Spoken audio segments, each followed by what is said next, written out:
Out of the night that covers me, black as the pit from pole to pole, I thank whatever gods may be for my unconquerable soul.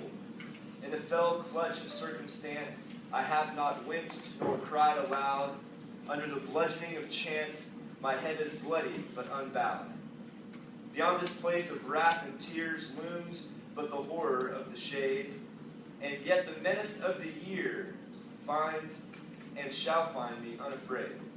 It matters not how strait the gate, how charged with punishments the scroll. I am the master of my fate. I am the captain of my soul.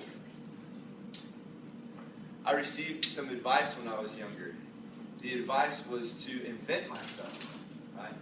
So I was left to my environment. I was left to my faculties. I was left to the people and sayings and taglines around me, movies that I watched, music that I listened to. Okay, if I need to invent myself in order to make it in this world, here's what I'm going to do. I am the master of my fate. I am the captain of my soul. So I will take matters into my own hands. I will take the lessons that I learned as I was growing up, and I will form them into this statement, this thing, this credo that defines me. Here's some of the things that I picked up along the way. If you want something done right, do it yourself. I learned that from an elementary school teacher. Not because I was like in a group and I was doing the right thing and the other kid was doing the wrong thing and taking down the merit of our group. I was the kid who was weighing down the group, and the teacher turned to the other kid and said, if you want to do something right, you have to do it yourself. So don't ask Brian to help you because he'll mess it up. But I learned that and I'm like, yeah. Do it yourself. If you want it done right, do it yourself. Do your best, and God will do the rest.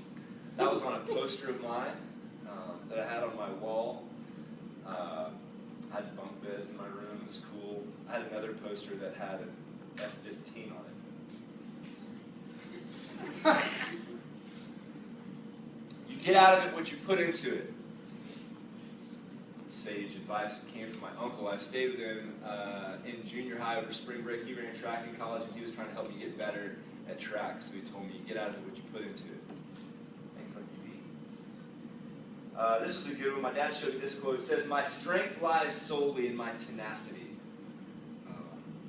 Mr. Pastor, that was a quote that I received in high school. I really liked it. You know, I wasn't the biggest or the strongest or the fastest or the bestest or the whateverest. I was tenacious, though, right?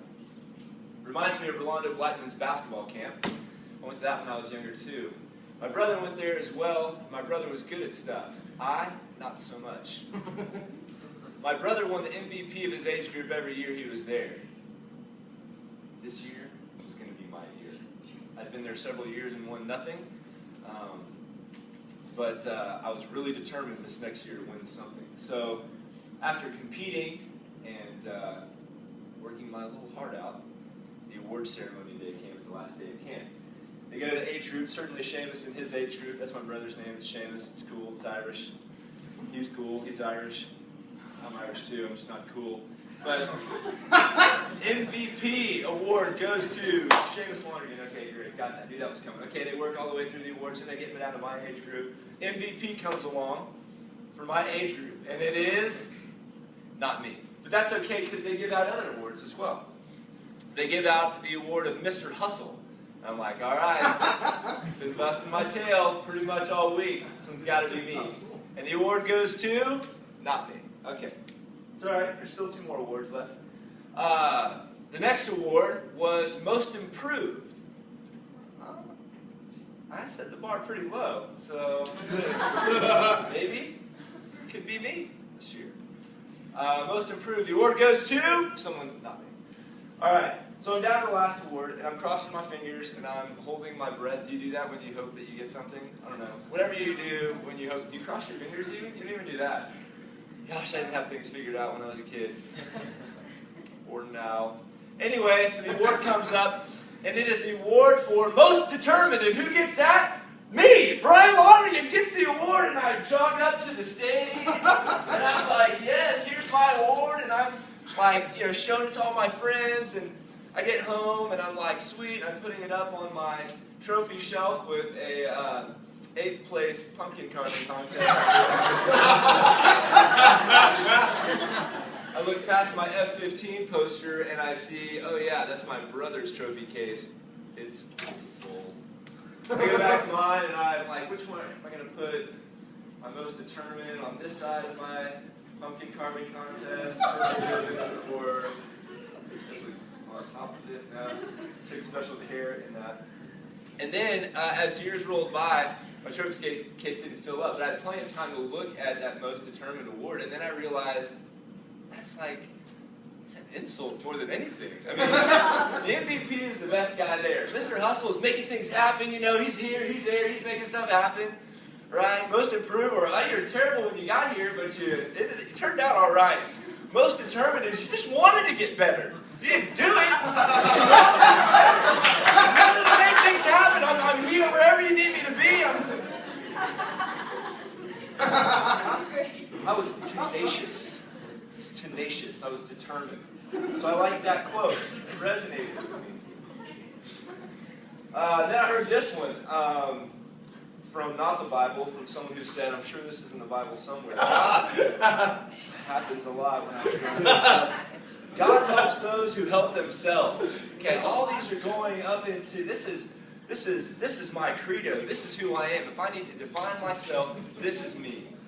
And if I do all these things the right way, I'll hit this parent standard. I will hit my brother's perfect example. I will hit this perfect thing that I need to be, where I will be valued. And I'll fill up my trophy case. I had some baggage when I was growing up. This only informed a lifestyle of mine where I was seeking the approval of others. In the formative years, I was not getting that. So then I started to seek out other areas where I could gain the approval of others. It's not a healthy MO, by the way.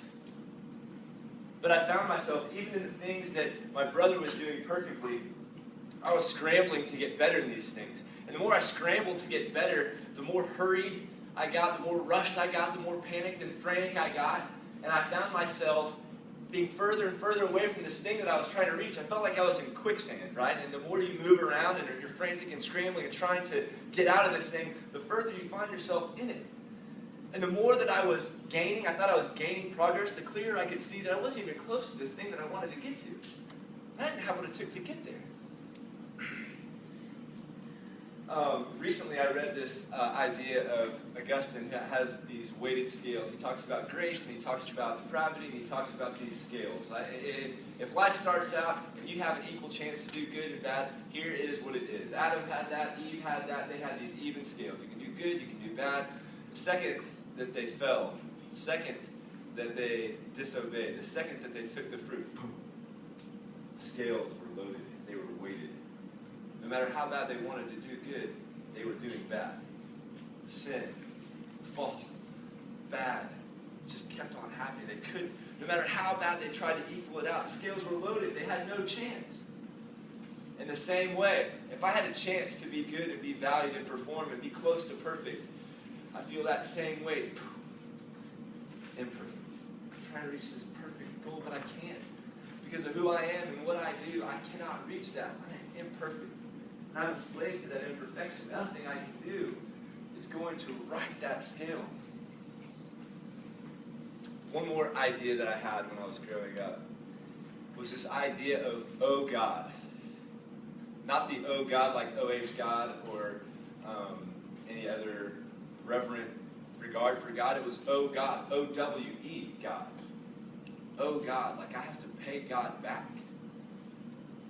I heard this, someone communicated this to me. Yeah, I've got this reminder that I owe God. He gave me this gift and I got to pay him back. Really? How are you going to do that? Do I need to do that? If I'm listening to what Brian said, what I'm listening to what was talked about on Monday, that quote from Brennan Manning said that your life itself, your eyes to see, your ears that hear, your mind that shapes ideas, and your heart that beats, all those things are from the Lord. So if he has done so much in us, like create us and give us life and breath so that we can move and have our being, if he's done that, we probably owe him a lot. How am I going to pay him back? I wish I could figure out how much I owed him, to know how much time I needed to devote to him, how much stuff I needed to do, how many good deeds I needed to heap up so that I could finally pay God back for what he had given me and what he had done for me. Or maybe it was on a time thing, right? So maybe if I devoted time to God, maybe I give him a Sunday, a couple hours on Sunday every week. Maybe I give him a week straight at Mount Herman in the summertime. Or maybe it's a daily thing. Golly, God did so much. It's probably a daily thing.